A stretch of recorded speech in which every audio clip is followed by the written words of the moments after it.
Hello and welcome. This is the third part of the pattern tutorial, blanket pattern tutorial for Daniel Diamond Blanket. So I've explained in part 1 all the materials, tools and techniques that we'll be using. We started working on our project. In part 2 we progressed through the first panel and today we are going to be continuing. So without further ado, let's dive in. We are going to be working on the 5th square. So this is the square that has got the background in color A and the diamond in color B.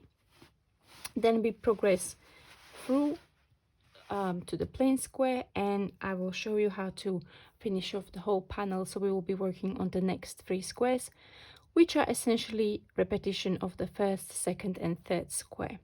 So you kind of start to see how we build up the pattern through the first panel, and this will be something that we'll be doing through the rest of the panels with different color combinations. So let's dive right into the pattern.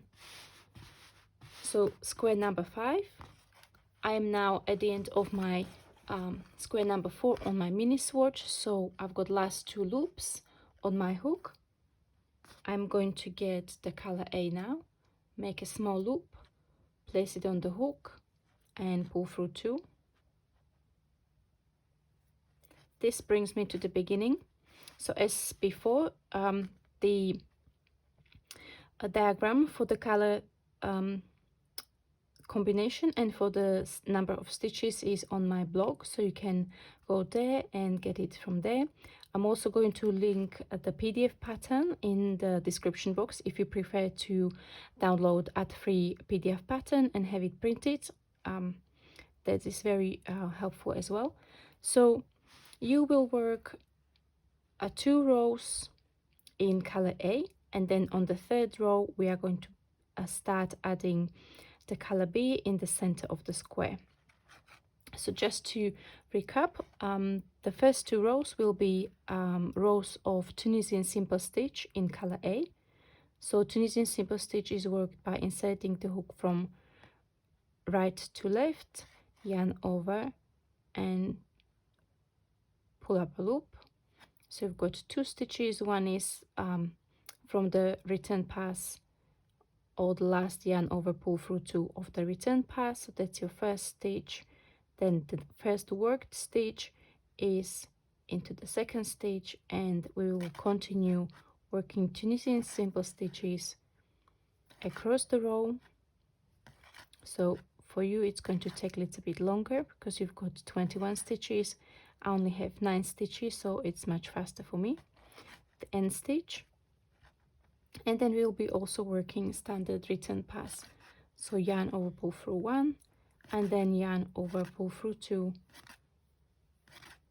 all the way. So what you might find if you are reattaching the yarn, or if you reattach the yarn at the beginning, the first stitch gets a little bit loose, so you don't need to worry about, because you've got the end there, so you can just tug on the end, secure it. You will do yarn over, pull through 2 and just adjust the height of the stitch by pulling on the loose end. Okay, so you will repeat 1 more row, and then I'll meet you back on the row number 3. Will be in the center and attaching the color B. So you will work 10 stitches, and then I'll meet you at this point. Welcome back. So I'm at the point when I'm adding the color B now to start building up the diamond pattern. You will insert the hook as for your regular Tunisian Simple stitch, then yarn over and pull up a loop. That's for me because I'm carrying the yarn. I don't mind the small float at the back. However, if you're working the large size square, you might prefer to cut the yarn at the end of the previous square and then reattach it brand new. As I mentioned, this will result in more ends to weave in, but the final result is much neater. I also had a request from a lady asking about showing how I attach the yarn on the other side. So you are working either from the outside and inside of your yarn ball, or you attach another yarn from another yarn ball, and this will result in much neater reverse side of your project. So once we finish the whole blanket, demonstrate all the different panels and the stitch and color combinations, I will also show you how I weave in the ends so that the colors don't cross too much. So they will be probably in the final pattern tutorial, where I will be talking about the weaving in your ends, about blocking your project, and aftercare. Okay, so back to our square. So we've got one stitch in color. I'm going to move this on the side. I've got one stitch in color B, and now I'll pick up color A. And as I mentioned before, don't forget to cross the yarn to avoid gaps where you change color. And then I'm going to work Tunisian simple stitch in A for the rest of the row, like so, and then standard return pass. Now we've come to the part where we need to change back to color B. Work one yarn over, pull through two with color B, drop color B, pick up color A, and continue your return pass. Okay, so we've introduced the color B. We've got one stitch. According to the stitch diagram, the next row we have 3 stitches in color B. So we will get the color B, work 3 Tunisian simple stitches in color B, like so. And now we've got 2 options. As I mentioned before, you can either attach another end of color A, or you can carry over this, and then you will have a little float at the back. Okay, so visually it doesn't make a big difference if you carry the yarn over 3 stitches. However, as I mentioned, this part of the blanket will be a little bit thicker, and also if you are going to give the blanket to an older child, or if it's for you, it's not such a big problem. If you're making this in a size that is for newborn or very small baby, you have to consider that those little fingers might get tangled in your floats. So it might be a safety concern as well. I will also show you how you can trap the floats at the back. So okay, so in this case, I want to reattach another end of the yarn. So what I'm going to do, the first strand of yarn is worked from the outside of my yarn ball. So what I did, I then pulled another end from the center. Sometimes you get this little bit of another kind of yarn ball, but it's not an issue because you will definitely use up the yarn on this project. So I've got the second end and attach the yarn in the same way as I showed you before, like so. However, when I'm attaching the yarn now, I can't just start working because I will have this gap here. So what I need to do, I need to cross the yarn. So what I like to do, I'll just cross the yarn at the back with the color B and continue working. And this ensures that there are no gaps between stitches, and if you feel like there's big gap even though you crossed, all you need to do is to pull on the color B, and that brings the stitches together. Okay, so now I'm on the end stitch, and then standard return pass. I'm coming to the part where I'm changing colors, so I'll drop this side, the yarn on this side, continue with color B, like so, and then I'm not going to get the yarn that I just attached, that is being unraveled from the center of the yarn ball or from your second yarn ball, whichever way you decide. I'm going to get the end that I used initially at the beginning of the row.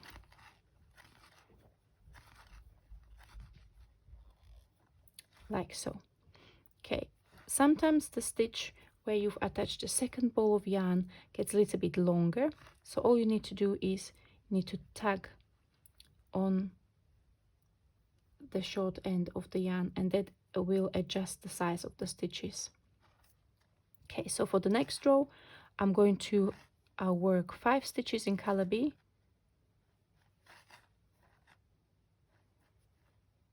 and I'll do the same. I'll change to color B, work 5 stitches, 2, 3, 4 and 5, and then pick up the strand of yarn that is going to be carried on the left side of your square. Okay, finish working the row and so on. So these are the basic techniques. So you will go ahead and continue with this square, the full size, and I'll meet you back at the beginning of the next square. They will be worked entirely in color B. Welcome back. So I'm at the end of the square for the second diagram. I also wanted to show you how it looks at the back. So I'm going to move these ends so you can see that it's fairly neat. The fabric is the same, it's got the same thickness. The color changes as we were changing between A and B on the edges of the diamond shape.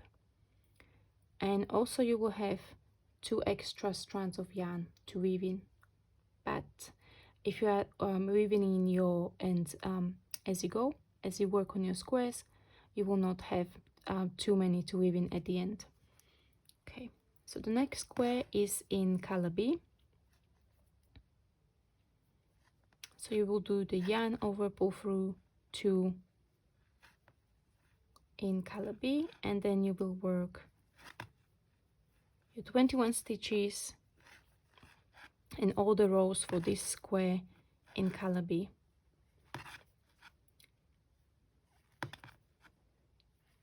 Like so.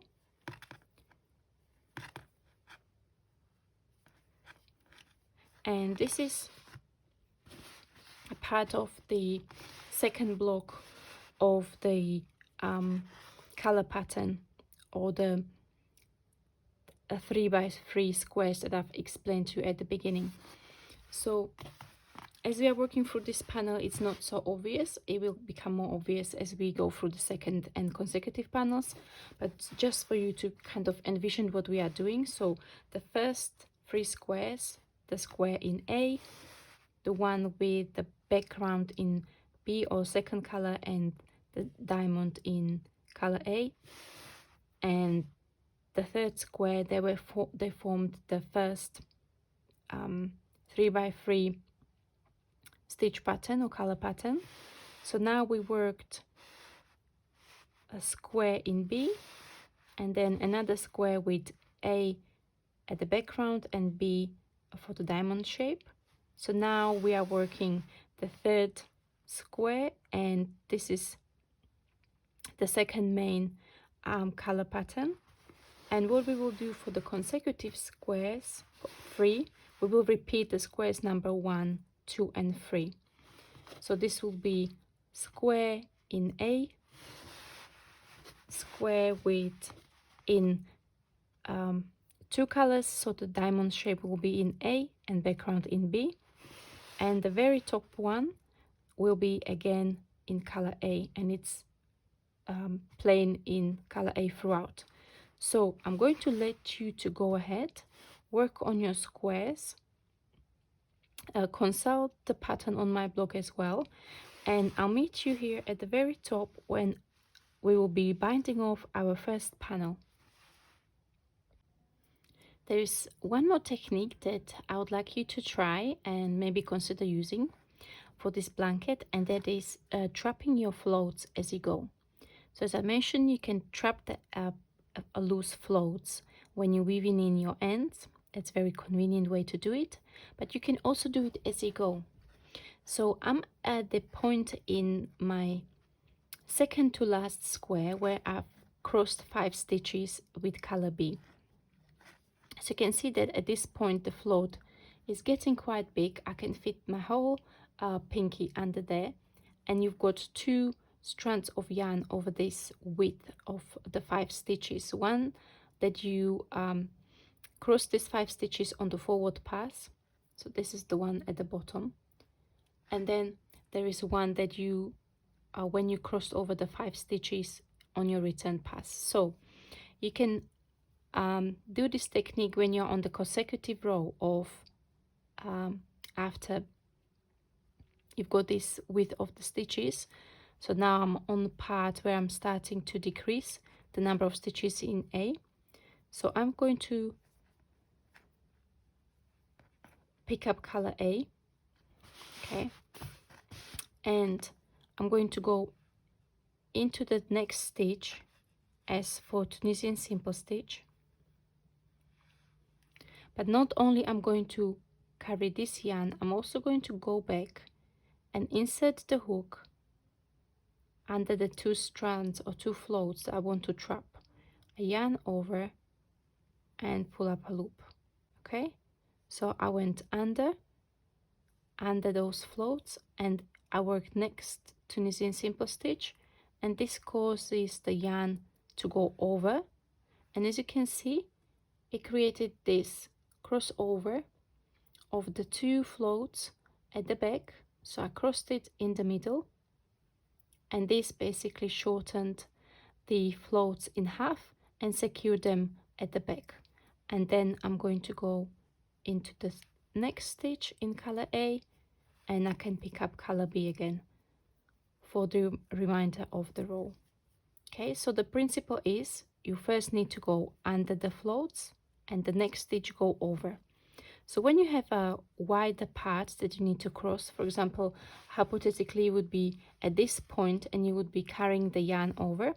So on the row after that, you would do the crossing over every maybe 3-4 stitches. If you do it more often, yes, you would have a more secure floats at the back, but it would quite slow you down. So the optimal width that I usually do is 3-4 stitches. If you leave it for longer, then the floats are still quite wide. You can still have those little fingers trapped under there. So now I'm going to show you how to bind off on the top of your panel. So how to do this last part to finish it off. So we'll be using Tunisian simple stitch bind off. So we will start, once you finish your square, you will go into the next stitch as for Tunisian simple stitch. You yarn over, pull up a loop, but then you also pull through the loop that is already on the hook, like so. So into the next, yarn over, pull up a loop, and pull through the loop on the hook, and you will go along your top edge, binding off every stitch like this, including the end stitch. So that is very important that you also worked the end stitch in the same way. So under the 2 strands on the side, yarn over, pull up a loop, pull through.